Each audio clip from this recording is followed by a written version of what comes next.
Yes, Deji. Couple of questions on Syria. Yesterday, there's a drone attack to a U.S. base in northeast Syria, which resulted in one death and 6 injured. After that, U.S. launched a airstrike, also killed 11 people in Syria. Any reaction from the Secretary General on this incident? Oh, well, of course, we continue to be worried about all of the continuing tensions, and we are trying to see what can be done to lower the tensions from different forces in Syria, and we'll continue with those efforts. Do you not to urge everybody to respect the sovereignty and territorial integrity of Syria? Well, of course, that's a given, and obviously it's important that the sovereignty and territorial integrity of Syria is respected. At the same time, you're aware of the complexity of the situation of foreign forces, but we call for them to exercise restraint. But do you think the presence of the U.S. military in Syria is illegal or not? That's not an issue that we're dealing with at this stage. There's been a war. But is that because it sounds very familiar. This week we talk a lot about the UN Charter, the international law, and relative resolutions. But it sounds to me a foreign presence, foreign military-based presence in another country without invitation sounds like something else to me. You know.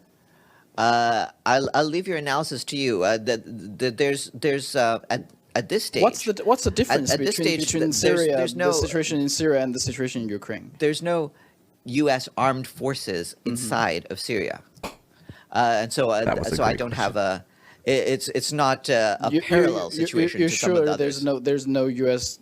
military personnel? I believe there's military activity. Yeah. But in terms of a ground presence in Syria, I'm not aware of that. Okay, 5 U.S. service members were injured in that attack. If there were no U.S. service members in Syria, how could they got injured? That's weird, right? Should I ask you about that?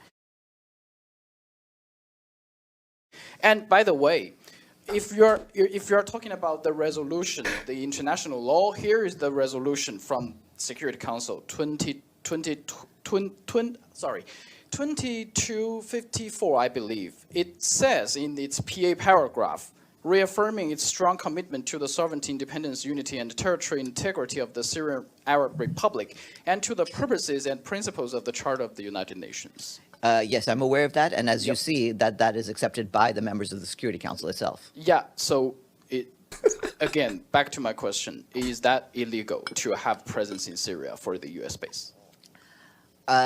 According to the relevant resolution that I just read out. Yes, the relevant resolution does call for that, and we call on all countries to respect that. I wouldn't go beyond that at this stage.